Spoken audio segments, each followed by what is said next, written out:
Hello, I'm Jonasz Rewiński. Welcome on board the Eastern Express. And as always, I hope you enjoy the journey.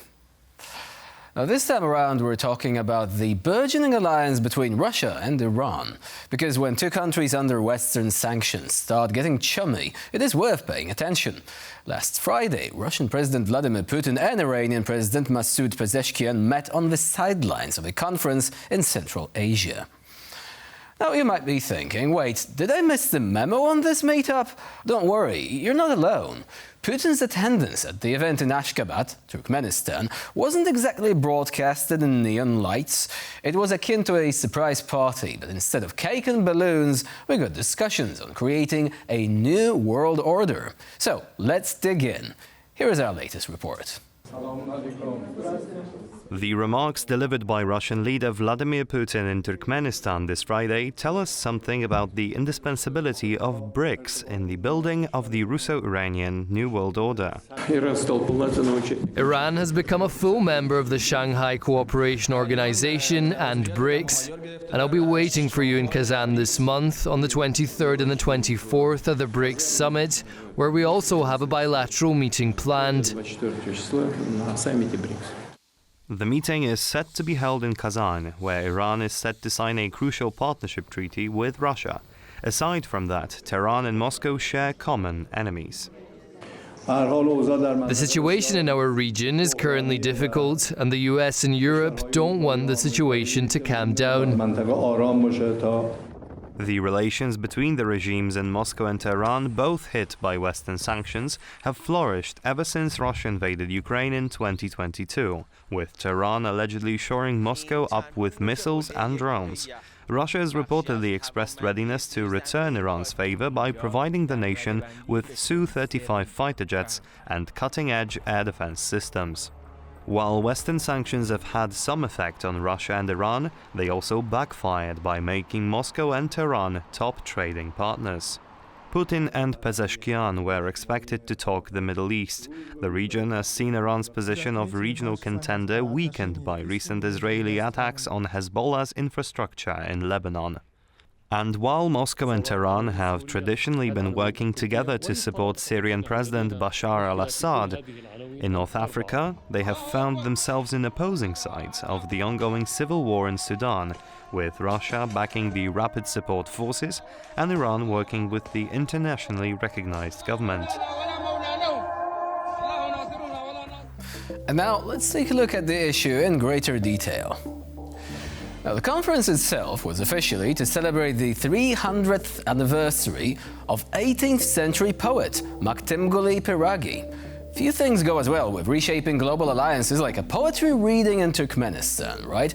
Well, let's not get lost in the lyrical verses, as the real poetry here is in the diplomatic entanglement between Moscow and Tehran. Putin declared that relations with Iran are a priority, noting a growth in trade volume this year. Pezeshkian echoed the sentiment, saying, "Economically and culturally, our communications are being strengthened day by day and becoming more robust." End of quote. But why now, you may ask? Well, both Russia and Iran are feeling the squeeze of Western sanctions and international isolation. It's the classic enemy of my enemy is my friend scenario, only this time the enemies are piling up like laundry in a teenager's bedroom. The two states are reportedly close to signing a strategic partnership agreement, possibly at the upcoming BRICS summit in Russia later this month. Now, let's address the elephant in the room. The West has accused Iran of supplying weapons, specifically Fath 360 ballistic missiles, to Russia for its war effort against Ukraine. Meanwhile, Iran is entangled in a shadow war with Israel, with escalating attacks destabilizing the Middle East.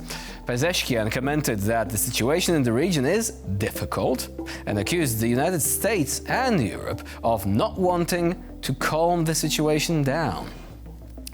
Now, historically, Russia and Iran haven't always been best buds. They have spent centuries as regional rivals, vying for control over the Caucasus and Central Asia. But it seems that mutual adversity has a way of turning foes into friends, or at least into strategic partners who can tolerate each other's company for an hour-long meeting, for example. their governments are forging strong ties in various sectors, including military cooperation. Because when you're both under sanctions, why not pool resources? It's like two kids grounded by their parents deciding to start a club in the treehouse. Only this club involves missiles and a desire to upend the current world order. For the international community, this budding alliance raises several red flags. Increased cooperation between Russia and Iran could complicate efforts to resolve conflicts in Ukraine and the Middle East. The growing ties between Moscow and Tehran are more than just a footnote in international news, even though the summit in Ashgabat may certainly have been. And now, here to shed more light on the issue is Bruce Pannier from the Caspian Policy Center. Hello and welcome to TVP World. Thank you. Pleasure to be here. So let's actually begin with the very location of the meeting between Pezeshkian and Putin. The meeting itself was kind of low-key. It wasn't really telegraphed to everyone that, look, Putin is going to be there. It came as a bit of a surprise to some analysts, perhaps. But this actually taking place in Turkmenistan. What do you think is the significance of the venue and also of the event during which the said meeting took place? Well, to say it was a surprise is almost an understatement. Now, the reason it was in Turkmenistan originally, 1 week before this meeting took place, actually, this was supposed to have to do more with the organization of Turkic states. The reason for the meeting was the 300th anniversary of the birth of the famous Turkmen poet Maktum Guli Frag, who's very famous in Turkmenistan, helped develop the alphabet for Turkmenistan, or for the Turkmen people. But sometime around, there was a meeting for Putin's birthday, one of those informal CIS meetings that they have. And the meeting seemed to shift from being Maktum Guli, which it still was, to something else where they invited all these other people. They invited the president of Pakistan showed up, Mongolia, the Iranian president, and then Putin showed up. And all of a sudden they renamed this the interconnection of times and civilizations, the basis of peace and development, which is the first time they've ever done this, right? So clearly there was a lot of moving around in the days leading up to this meeting to try to reorganize it. And what had started out to be a meeting of Organization of Turkic States to celebrate a Turkmen poet ended up being this kind of talk shop or this hastily arranged forum. I mean, they didn't even call it a summit, right? It was just a forum with this lofty title, which didn't seem to communicate anything to anybody. And of course, you're right to point out that the big part of the meeting really was the meeting of the Iranian and Russian presidents. Now, that seems to be not only the main point, but the reason they picked Turkmenistan was because it was kind of a neutral venue for both of them. The Iranian president didn't have to go to Russia. The Russian president didn't have to go to Iran. They found this obscure event that was going to be held anyway and decided that they were going to make it into an event that they could both attend, despite the fact that clearly Putin, for instance, called him, the guy's name is Maktum Guli, and Putin called him Maktum, or Mahmoud Guli instead, right? So it's clear that Putin didn't even know who this person was, or didn't know very well. So it ended up being an opportunity for the Iranian and Russian presidents to meet together at a neutral setting to discuss what they had to discuss. And I shouldn't throw out everything and just say that was the only point of this meeting. I mean, there was a lot of things that happened on the sideline that were important to these governments. So it was an opportunity for heads of state to get together and talk about projects which were important to them. But, given the fact that this thing was all thrown together within 4 or 5 days before it was supposed to happen, not really very much came out of it, as you would expect. So a while ago, we would have made a lot out of the fact that, Putin is going to Turkmenistan because he's not likely to get arrested under the ICC warrant. But then again, he actually rubbed it in our noses that these warrants are not really that effective by going to Mongolia a while ago. And they were theoretically supposed to enforce this warrant, but they didn't. And they say, look, we've got certain obligations vis-a-vis Russia when it comes to energy contracts, and we're actually dependent on them a lot to sustain our industry, so we're not going to arrest Putin. So this argument is actually kind of like less valid right now, is it? Yeah, and of course Turkmenistan is not a signatory to the ICC agreement, so they were not under any obligation to arrest Putin. I know that Ukraine called for Turkmenistan to arrest him, but they're not a party to the agreement. So they weren't. There was no responsibility on their part to do it, and obviously they wouldn't do it anyway. Turkmenistan's a country of maybe 5 million people. Russia exerts heavy influence on Turkmenistan at the moment. There was no way in the world that they were going to even consider arresting Putin. And past that, of course, Turkmenistan prides itself on being a UN recognized neutral country. They have status of neutrality. They're constantly talking about it. So they've made it clear for 30 years now that they don't participate in this kind of stuff. They're not going to get involved in the political problems of the world. That's none of their business. They provide a venue for opposing parties to come and meet, or any parties that wish to.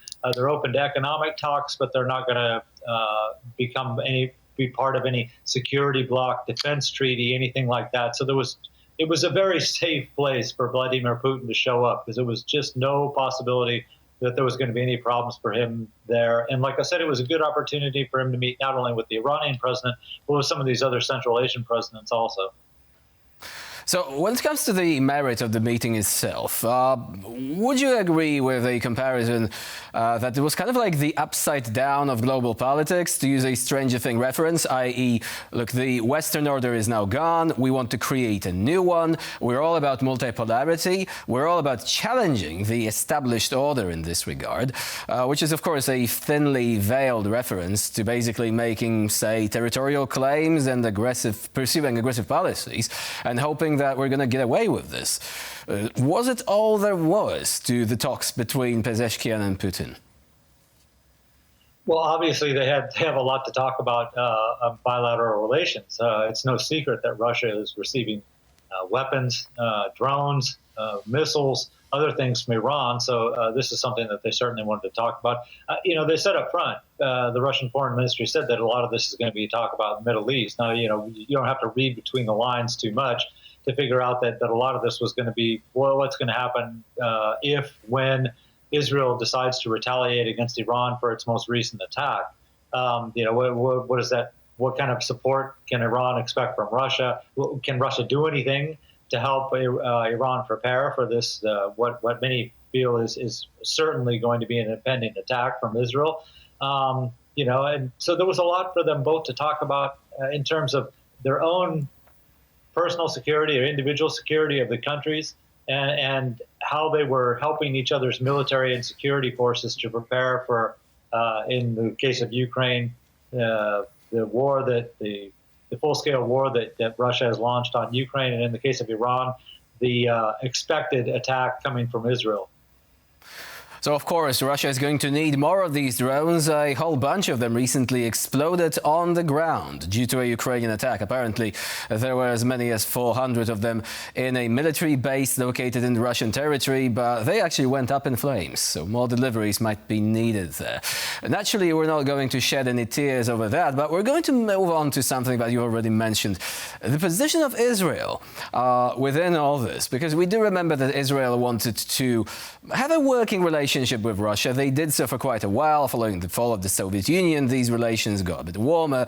There are also many voters in Israel who have a Soviet legacy, so to say. So they were Russian Jews who came to Israel and settled there. So they have votes. They are a political force to be reckoned with. And this made for a very specific type of foreign policy for Israel. Israel did not really join Western countries in the condemnation of the attack on Ukraine. They did not provide any sort of lethal aid, nothing like this. However, right now we actually have Russia cozying up to Iran and vice versa. Is this finally going to change Israel's approach here? Because it is not difficult to see people looking at Israel and thinking, why isn't Israel firmly on the side of Western countries vis-a-vis this sort of axis of resistance combined with Russian support? We also have North Korea there in the background, Belarus. Do you think Israel can still afford to be on the fence, to try and play two games at once? Well, this is an interesting question. I mean, there was video that appeared over the internet on the weekend that showed that Israeli soldiers had found a number of Hezbollah munition storages, and most of the weapons were Russian. So, it's clear that Russia has been arming Iran and ultimately Hezbollah through Iran. So that certainly is a game changer for a lot of people in Israel. Israel is in very delicate situation right now. So there's a lot of condemnation from the West for their campaign, certainly in Gaza, where they've almost leveled, the whole territory there. A lot of concerns about what's going to happen in Lebanon now that Israel is starting to bomb there, and now that some of their troops have actually gone across the border into parts of Lebanon. Israel it's a difficult situation. They see that Russia is helping their enemy. So certainly they're anti-Russia in that respect. The war in Ukraine probably didn't concern them immediately, but certainly, now that Russia they have evidence that Russia is supplying Hezbollah, you would imagine it would tilt them a little bit more toward the Ukrainian side of it. At the same time, they can't go all in on support for the West's help to Ukraine, because the West is also their main critic right now for their campaign in Gaza. So it's, they've kind of painted themselves into a corner in terms of politics. So we'll have to see how they're going to be able to finesse this and be able to recreate some kind of balance and undoubtedly change their foreign policy strategy just a little bit, because the situation is very different. It's very hard for them to sit on the fence, but at the same time, they're going to have some friends somewhere. And at the moment, I don't think they have anybody in particular that they can, the United States is supplying them with weapons. That's for sure. But there's a lot of protest in America, even within political circles, against the way that Israel is conducting this campaign, and they want it to stop. So Israel can't be sure that it's going to continue to receive the generous supplies of weapons that it has been receiving. So it's very, very complicated politics, without a doubt. But you'd have to say that Israel is in an unenviable position, geopolitically speaking. And of course, there is also Syria in the background there. So Israel used to count on Russia's acquiescence when conducting its own operations there. This might actually change. But there were also voices from Israeli scholars, even following the very first criticism which came from Russia and from Putin when it comes to the situation in Gaza. When Putin started criticizing Israel, they said, look, we are feeling betrayed, and also that perhaps this whole policy of rapprochement ever since the fall of the Soviet Union might have been something of an illusion. So certainly this is a very multifaceted kind of situation, and also something to look out for, because Israel clearly, as you said, is facing something of a crossroads here when it comes to its foreign policy. Bruce Pannier was our guest today here on TVP World. Thank you very much for joining us and for sharing your insight. Thank you for the invitation. And now we're moving on to Eastern Newsflash, a series of all the other stories from the East that you really don't want to miss.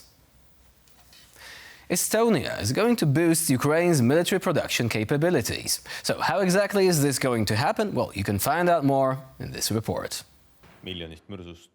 Estonia's defense minister Hanno Pevkur has recently said the country plans to purchase weapons from Ukraine. This cooperation is intended to enhance Ukraine's production capacity, which has significantly grown over the past 2 years. Currently, Ukraine is capable of producing approximately $20 billion worth of weapons and equipment annually, but its state budget only covers about $6 billion. Always a stalwart supporter of Ukraine, Estonia is making considerable strides to assist the war effort despite Ukraine's ban on arms exports. Pevkur is confident this restriction won't hinder the agreement, as both countries stand to benefit from the partnership.